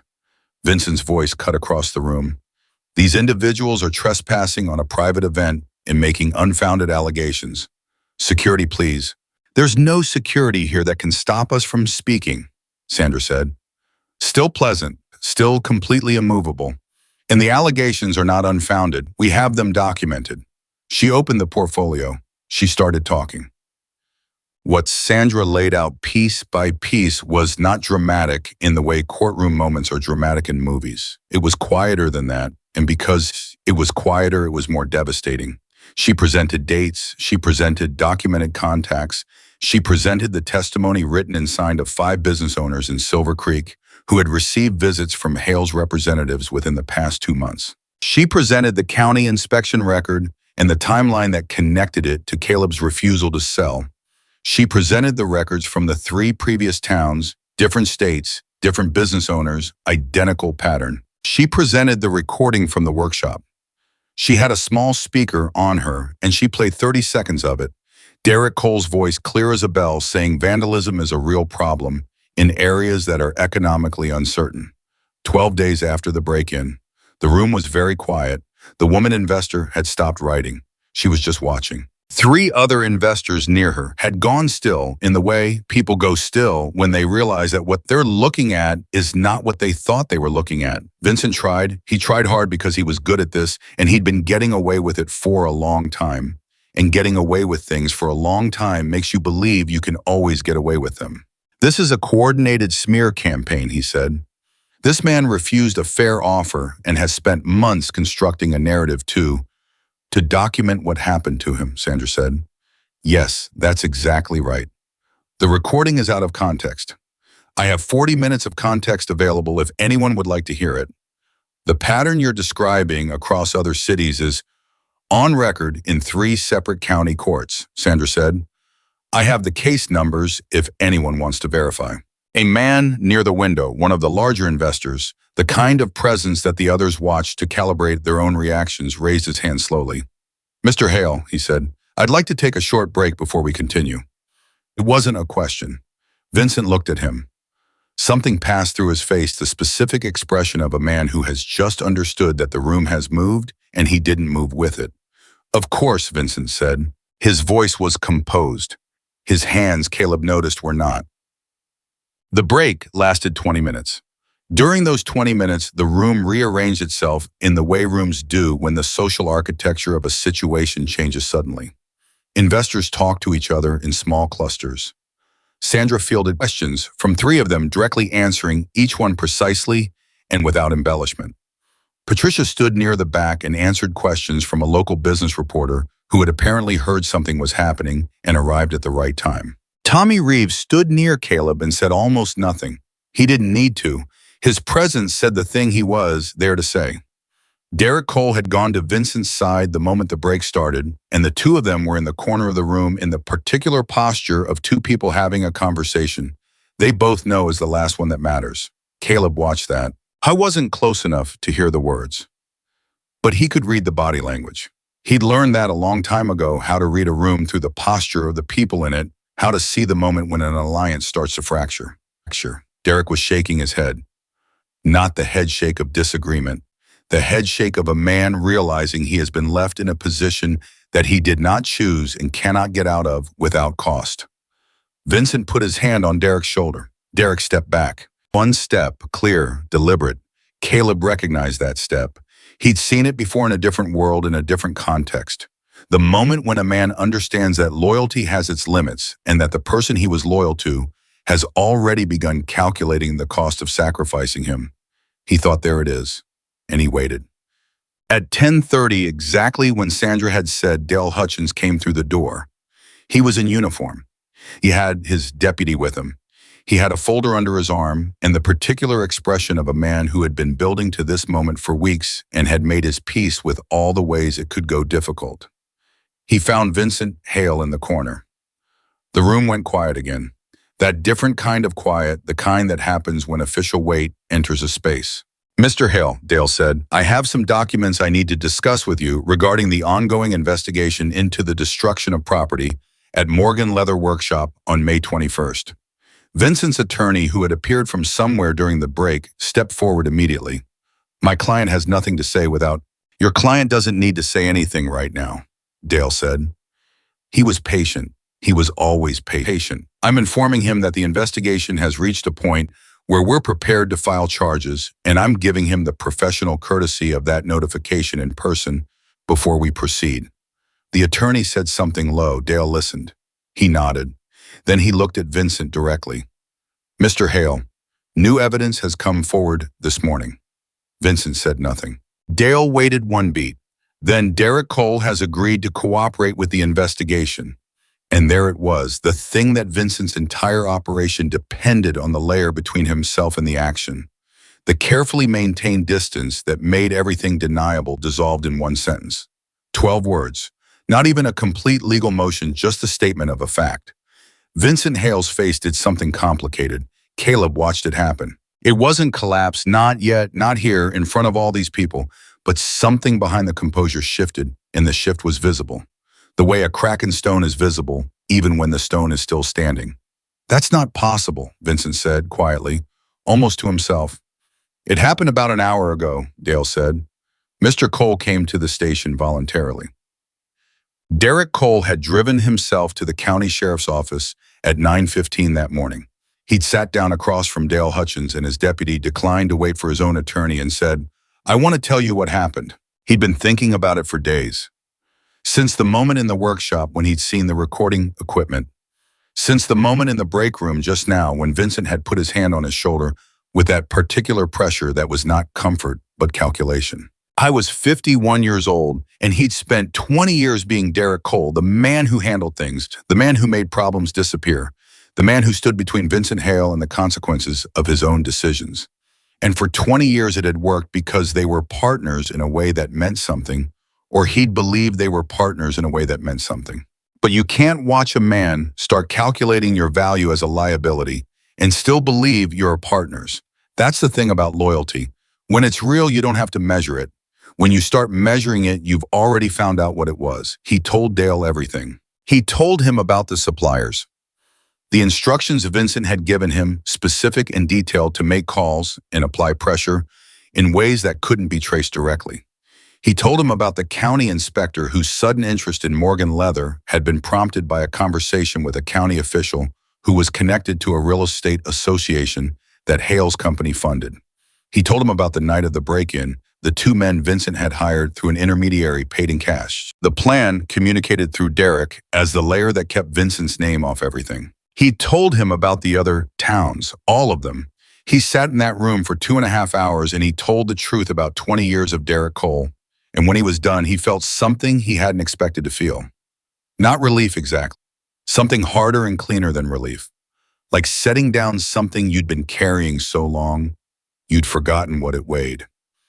Back in the hotel room, after Dale had delivered his information and Vincent's attorney had begun the damage control conversation that everyone in the room could see was already 3 steps behind reality, the investor gathering dissolved in the particular way that business events dissolve when the business they were built around turns out to be something other than what was presented. People left. Not all at once, there was still the professional performance of orderly departure, but they left. The woman investor who had asked the first question found Caleb near the door. "I'm sorry," she said, "about your property, about what happened to your workshop." "Thank you," Caleb said. She looked at him for a moment. "Can I ask you something and you don't have to answer?" "Go ahead." "That leather jacket they burned, what was it?" I thought about his grandfather, about the barn, about a box of saved leather and a note in handwriting he'd known his whole life. "It was a promise," he said. She nodded slowly, like that answered more than he'd said. Then she shook his hand and left. Patricia was beside him. She let out a long breath that she seemed to have been holding for most of the morning. "Is it over?" she said. "The hard part," Caleb said. "The rest is paperwork and lawyers." She laughed. It came out a little ragged, which was right. Tommy Reeves came and stood with them. He didn't say much. He didn't need to. Marcus and his 6 were still outside. They hadn't come in. That had been the agreement, quietly arranged, understood by both sides. They were there if needed, and if they were not needed, they would remain outside, and that would be the end of it. Caleb had not wanted their presence inside the room. That was not the story he was writing here. But they'd been there. And their being there had mattered in the way that certain things matter, without announcing themselves the way a foundation matters to a building, invisible but load-bearing. Caleb went out to where Marcus was standing with his arms crossed and his expression unreadable, in the way that Marcus's expression was always unreadable to people who didn't know him. "Well," Marcus said. "Dale's filing," Caleb said. Derek cooperated. Marcus let out a breath through his nose. Not quite a laugh, something more like acknowledgement. "You always did handle things your own way," Marcus said. "You always said that like it was a criticism." "I always meant it as a compliment," Marcus said. "You were just too stubborn to hear it that way." Caleb looked at him. 20 years between them. 20 years of a different life in a different version of himself and choices made on both sides that hadn't all been right, but had all been real. "Marcus," he said. "Yeah. Thank you." Marcus looked at him for a long moment. The unreadable expression shifted just slightly. Not much, not enough that anyone who didn't know the man would notice, but Caleb had known him once in a way that went past surface, and he noticed. "You don't have to thank me," Marcus said. "I know," Caleb said. "I'm doing it anyway." Marcus nodded. He looked out at the street, at the town, at the mountains visible at the end of the road, the way they were always visible in Silver Creek if you looked in the right direction. "You built something real here," Marcus said. "The kind of thing worth building." "Yeah," Caleb said. "Took some doing to keep it." "Yeah, worth it." Caleb looked at the workshop down the road, at the people standing outside it, at Patricia and Tommy and the others who'd driven in and stood up and done something harder than they'd probably thought they could do, at the life he'd spent 20 years building carefully, brick by brick, the way you build anything that's meant to last. "Yeah," he said, "worth it." Marcus clapped him once on the shoulder. Solid brief, the way men do when they've said everything that matters and don't need to say more. Then he turned and his 6 turned with him, and they walked to their bikes and they left. And Caleb stood there watching them go. He felt something settle in him, something that had been vibrating at a low frequency for months, maybe for years if he was honest, going quiet. Not because everything was resolved. There was still the legal process ahead, and legal processes took time and required stamina, and didn't always produce the clean result you'd built them toward. There were still the suppliers to rebuild, the clients to restore the word of mouth that had been damaged to repair. There was still the empty peg on the back wall of the workshop where one jacket had hung and another now hung in its place. But the thing that had been waiting to happen had happened. The thing Vincent Hale had set in motion when he walked into Morgan Leather on a Tuesday in April and looked at the workshop with calculating eyes. That thing had run its course and arrived at a destination that Vincent had not planned for. He'd looked at Caleb Morgan and seen a quiet craftsman, a small-town man without resources or allies or the particular kind of backbone that survives sustained pressure. He'd looked at a peaceful life and called it weakness. That was his mistake. Not the only one he'd made, but the one from which all the others followed. Sandra appeared beside Caleb. "Dale wants a full statement this afternoon," she said, "and I need 2 hours with you tomorrow to prep for the formal filing." "I know," he said. "You're not celebrating." He thought about that. "I'm not done yet," he said. "No," she agreed, "but you're going to be." He looked at the workshop again, at the sign above the door. Morgan Leather plain block letters, no logo, no tagline. "Let's get back to it," he said, and he walked back to work. The legal process was not clean. Nobody who had ever dealt with a man like Vincent Hale expected it to be. Derek Cole's cooperation was real and documented and damaging to Vincent in ways that would take months to fully unfold in the courts. But Vincent had resources, and resources meant attorneys, and attorneys meant delays and motions, and the particular grinding patience required of anyone who chose to fight the right fight through legitimate channels. Sandra had warned Caleb about this from the beginning. He'd heard her. He'd prepared for it. But knowing something is coming and living through it are two different experiences. The first motion Vincent's legal team filed was an attempt to suppress the workshop recording, arguing it had been obtained improperly. Sandra dismantled that argument in writing in 4 pages that Caleb read twice and found quietly satisfying. The motion was denied. Then there was a counterfiling attempting to characterize Caleb's presence at the investor event as intimidation, an argument so thin that the judge's response to it was in legal terms the equivalent of a raised eyebrow. That was denied too. Then there were the delays, discovery requests that stretched timelines, documentation demands that required responses. Sandra prepared with the meticulous care of someone who understood that every piece she submitted was building something larger than any single motion. Caleb went to work every morning. He rebuilt his supplier relationships. The 3 new ones he'd established during the crisis had turned out to be better than 2 of the original 3, which was the kind of unexpected good that came sometimes from being forced to rebuild. His waiting list, which had shrunk to 3 months at the worst point of the pressure campaign, was back to 6. He was working toward 8, which was where he wanted it. He didn't rush. Patience had always been his most reliable tool. Patricia's gift shop stayed open. She'd lost one wholesale supplier who cited business concerns that evaporated when Hale's project collapsed, and no one was applying pressure anymore.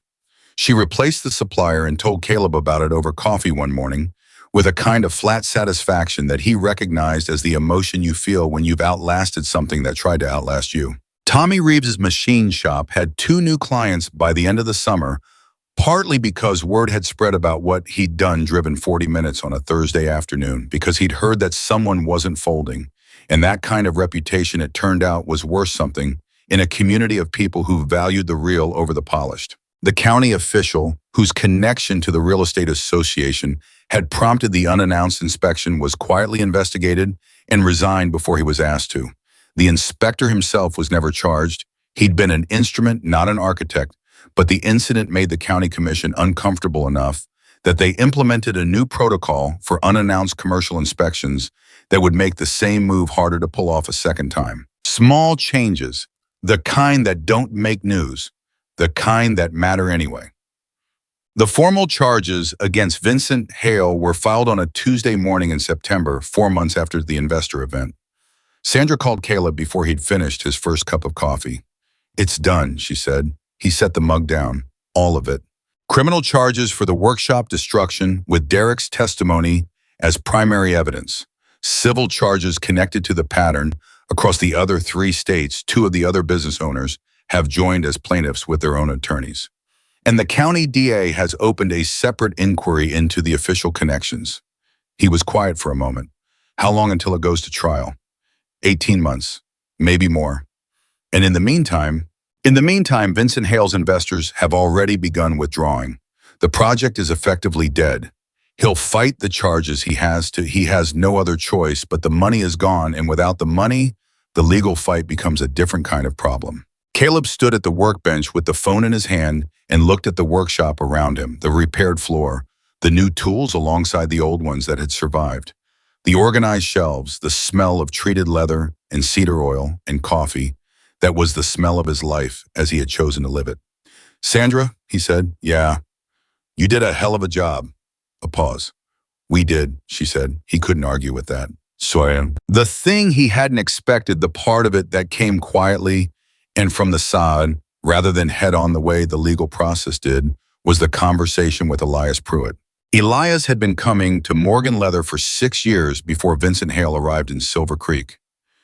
I was a rancher in his late 60s, careful with money and careful with his words, a man who had built his operation over a working lifetime and understood the particular pride of something made and maintained by your own hands.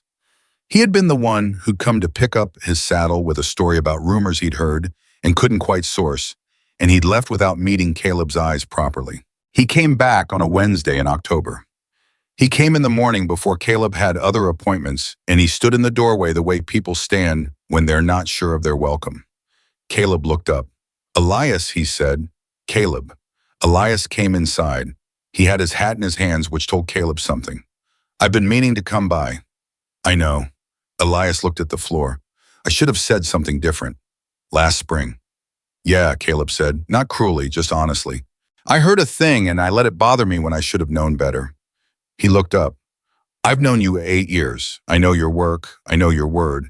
And I let a rumor from someone I didn't know shake that. He paused. That's on me. Caleb set down his tools. He came around the workbench and stood across from Elias and looked at this man, this rancher in his late 60s, who'd driven out here on a Wednesday morning to say something hard because it was right to say it. It was a pressure campaign, Caleb said. It was designed to work on people exactly like you, designed to make the rumors seem credible enough to create doubt. That's generous of you, Elias said. It's accurate, Caleb said. But yeah, it would have meant something if you'd pushed back at the time. Elias absorbed that. He nodded. Fair, he said. A silence.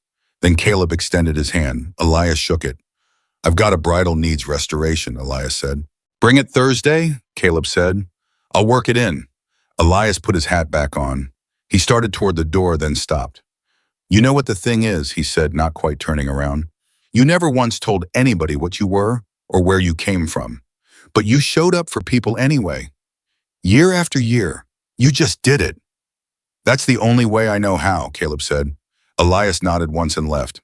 Caleb stood there for a moment after he was gone. He thought about what it meant, the simple, uncomplicated truth of it, to show up without expecting recognition, to build a reputation not by announcing yourself, but by doing the work and letting the work speak for 20 years until the speaking was loud enough to mean something when it mattered.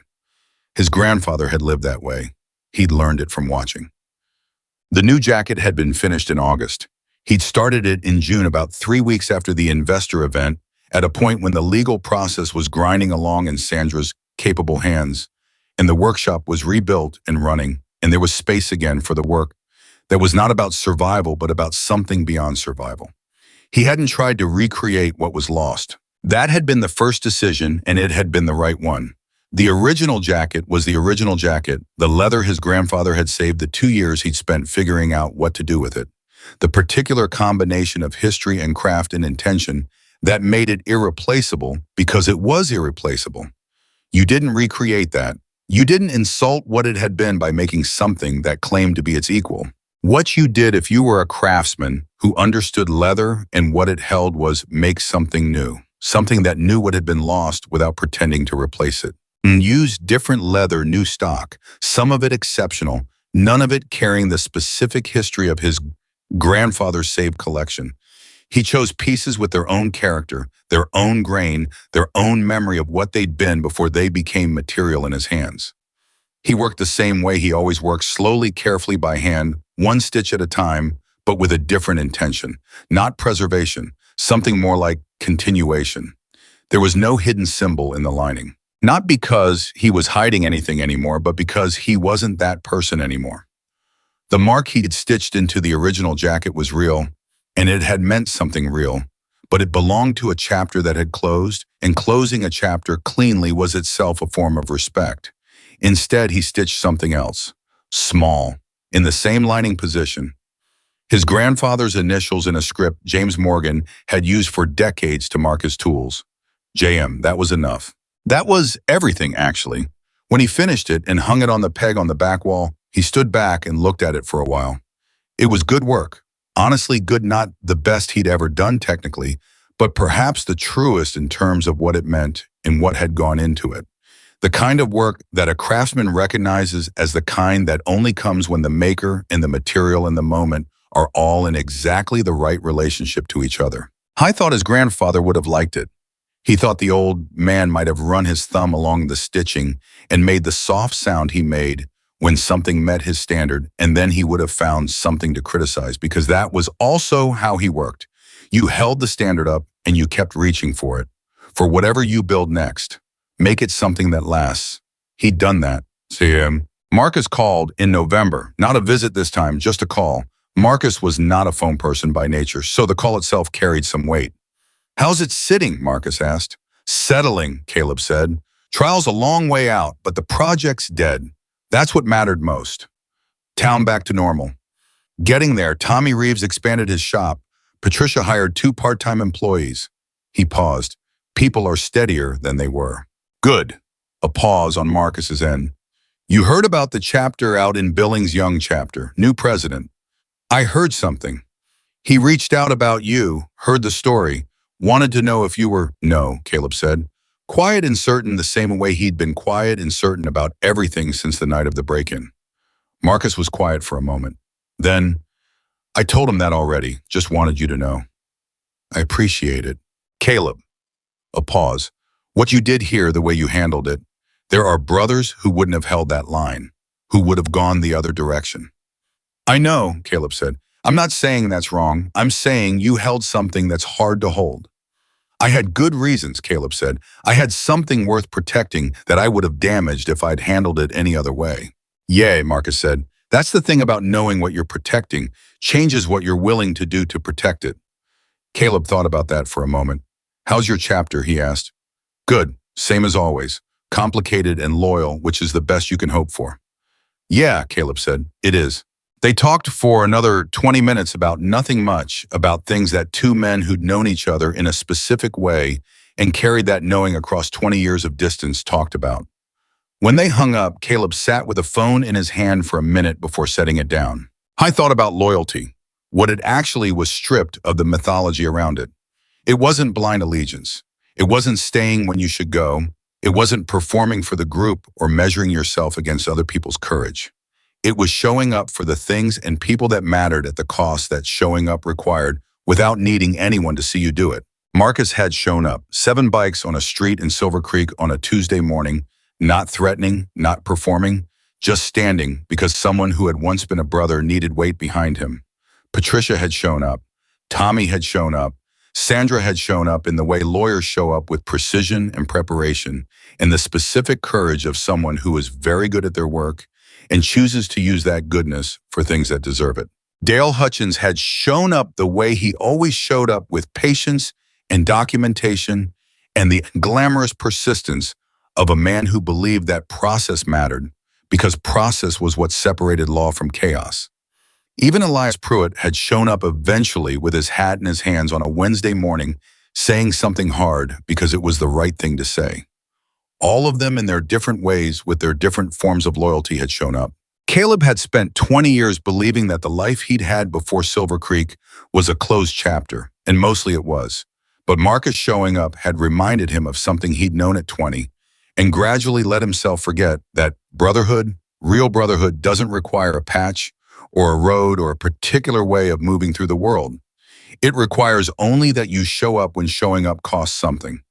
He could do that from a leather workshop in a town of 4,000 people. He could do that from anywhere. The article ran in the state paper in December. A journalist named Keen Merritt had been following the Hale case since Sandra filed the cross-state documentation, and he'd done the work properly, interviewed business owners in all 4 towns, obtained the court records, tracked the pattern across 8 years of Hale's development projects. The piece ran 4,000 words and named names and presented the documented evidence with the kind of careful precision that good journalism required. Caleb was mentioned in it. Not as the hero of the story, he'd told Merritt flatly that he wasn't interested in being the hero of any story, but as the person who'd held the line long enough for the pattern to become visible and the case to be built. Merritt had asked him near the end of their conversation why he hadn't just taken the money. It was the question everyone asked in one form or another whenever they got close enough to the story to realize how significant the original offer had been. Caleb had thought about it for a moment, not because he didn't know the answer, but because he wanted to give Merritt the real answer rather than the tidy one. My grandfather saved leather for years, he said, pieces from projects that meant something to him, offcuts from important work. He kept them in a box waiting for the right purpose. When he died, I found that box with a note on it. He paused. He didn't save that leather because it was worth money. He saved it because it was worth something else. The work he'd done with it, the things it had been part of. Merritt was quiet, waiting. That workshop is that box, Caleb said. What I've built there, the people who trust me with their work, in their heirlooms, in the things they care about, that's not something you put a dollar figure on. And if I'd walked away from it because someone decided they wanted the ground it was standing on, I would have told myself and everyone watching that it was okay to walk away from the things you've built when someone offers you enough money. And it's not okay. It might be sometimes, Caleb said, but it wasn't this time. Because the moment you teach people that your convictions have a price, you've told them everything they need to know about every future negotiation. Merritt had published that essentially word for word near the end of the piece. The response surprised Caleb. I didn't think of himself as a man who had things to say to large numbers of people. He'd spent 20 years saying things to the small number of people in his immediate life through the work of his hands rather than any other means. But the article got attention, and then the local radio station called, and then a regional magazine.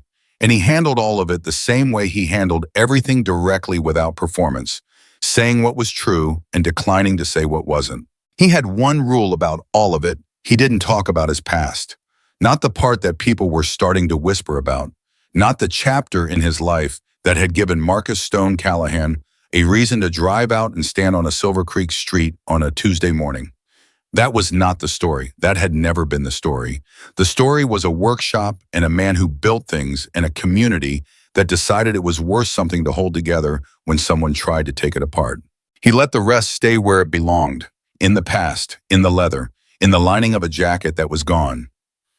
February came in with it, the particular quality of cold that Montana winter saved for the second month, the cold that made you understand why the mountains were the way they were, indifferent and enormous and entirely unconcerned with human plans. Caleb had a full day of work scheduled. He'd been in correspondence with a family from Billings who wanted a custom saddle for their daughter's 16th birthday, a project that required the kind of careful attention to detail and the specific needs of a young rider that he found genuinely interesting. He had a restoration job from Elias Pruitt the bridle as promised, and a belt order from a lawyer in Missoula who'd heard about him from Sandra and decided to commission something as a gift. He came into the workshop early before the light changed and made his coffee. He stood at the workbench with both hands around the mug. He breathed in the smell of the placed leather and cedar oil and coffee and the particular quality of clean, cold air that came through the slightly imperfect window seal he kept meaning to fix. He looked at the new jacket on the wall. He looked at the sign above the door. Morgan Leather. I thought about his grandfather. He did that every morning, had done it every morning for years, not with grief, exactly. Grief had its season, and that season had passed, but with the particular quality of gratitude that comes from understanding that you would not be what you are without the person who taught you. He thought about JM stitched into the lining and script he'd reproduced from memory of the old man's tool marks. He set down the mug, he picked up his tools, and then the shop door opened and the day began and Caleb Morgan went to work. He worked with his hands the way his grandfather had worked, the way the men before his grandfather had worked, not for legacy, not for recognition, not to prove anything to anyone who had ever tried to take what he'd built. He worked because the work was true and because the truth of it connected him to something larger than any single piece or any single project, connected him to the long, patient line of people who had understood that what you make with your hands, carefully and with intention, outlasts the people who want to unmake it. Patricia stopped in that morning with coffee and a piece of news. The vacant property 2 doors down from her shop had been leased by a young couple from out of state who were starting a small pottery studio. Silver Creek was filling back in the way a living thing fills in around a wound, not identically, not as if nothing happened, but genuinely and with its own intelligence about what it needed. Tommy Reeves sent a text around noon, his third new client that month. He added 3 words after the number, "You were right." Caleb read it, nodded to himself, and went back to work. Sandra called in the afternoon with a trial update. A motion from Vincent's team had been denied, which was the 4th in a row, which told its own story about how the legal wind was blowing. She was efficient on the phone because she was always efficient, but at the end of the call she paused and said, "He made an offer today. Settlement." Caleb's hands went still. "How much?" she told him. It was a significant number. More than the original offer for the workshop. Structured as a multi-party settlement covering Caleb and the other plaintiffs, with admission of no wrongdoing, which was the standard legal language for "we did the thing, but we won't say we did the thing." Caleb thought about it for exactly as long as it took him to think about it clearly. "No," he said. Sandra was quiet. "No admission," he said. "That's the thing he's buying with that money. The ability to say it didn't happen, go somewhere else, do it again. We have the documentation. We have the testimony. We have the cross-state pattern. That goes to trial." "Caleb, a trial is—" "I know what a trial is, Sandra. I know what it costs. I know how long it takes." He paused. "But there are business owners in 3 other states who sold because they couldn't hold. And they deserve a court record that says what happened to them was what it was, not a sealed settlement and a check." A long silence. "I'll need to consult with the other plaintiffs," Sandra said. "Yeah," Caleb said, "but that's my answer." She called back 2 hours later. "The other plaintiffs are in," she said. "All of them."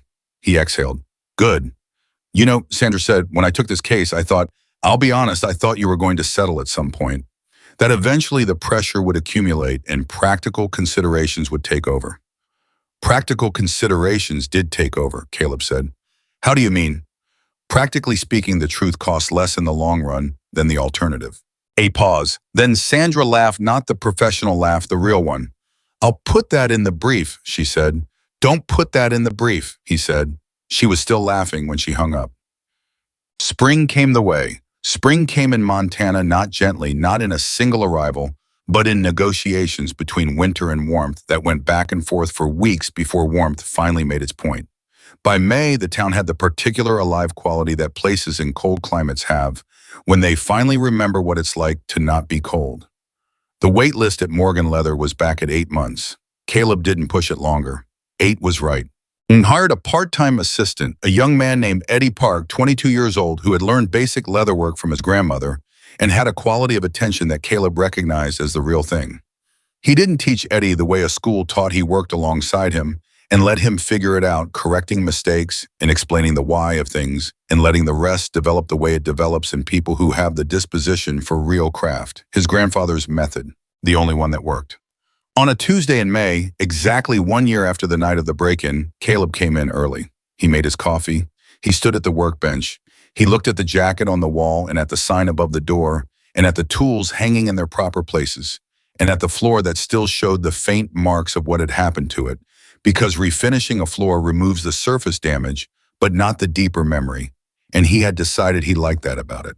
He reached up and took down the piece of the original jacket, the surviving section he'd kept wrapped in clean cloth on the high shelf in the corner. He set it on the workbench. He looked at it for a long time. The burned edge, the surviving grain, the way the leather still held something of what it had been, even damaged, even diminished the memory of craft and care and intention. I thought about his grandfather, about a barn in Billings and an old man's hands and lessons taught not by instruction, but by patient, side-by-side example.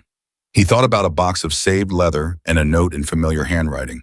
He thought about a symbol stitched into a lining that was now ash and the initials stitched into a different lining that remained, and the difference between what you carried from the past and what you built toward the future. I thought about 20 years of mornings just like this one coffee workbench, the quiet hour before the world arrived. He thought about Patricia and Tommy and Elias Pruitt and Sandra and Dale and Marcus and 6 bikes on a Silver Creek street on a Tuesday morning. He thought about a man named Vincent Hale who had looked at a peaceful life and called it weakness and what that mistake had cost him and what it had revealed. He picked up the surviving piece of the jacket one more time. Then he set it back on the shelf where it would remain. Not as a wound, not as a trophy, but as a record of what had been and what it had taken to keep going after. He picked up his tools. Behind him, the door opened. Eddie Park arriving for the day, coffee in hand, ready to learn. "Morning," Caleb said without turning around. "Morning," Eddie said. "What are we starting with?" Caleb looked at the leather on his bench, the Billings family saddle, the beginning of something that would take weeks to build right and would last decades if built right and would carry the hands of a 16-year-old girl who didn't know yet that the person who made it poured something of himself into every stitch. "The foundation," Caleb said, and he went to work. Because that was the truth of it, the whole truth, the one that didn't need a courtroom or a headline or a dramatic moment to make it real. A man who had lived through harder things than most people knew, who had chosen the quiet life, not out of weakness, but out of a deep and hard-won understanding that building something true was rarer and more difficult than destroying something, and that the things worth protecting were worth every cost it took to protect them. He had been tested and he had held. He had been burned, and he had built something new from what remained. And every morning he came back to this workshop, to these tools, to this work. That was not a small thing. That was the whole thing. A peaceful man is not a powerless man. And some things once built by hands that understood what they were building do not break no matter who decides to try.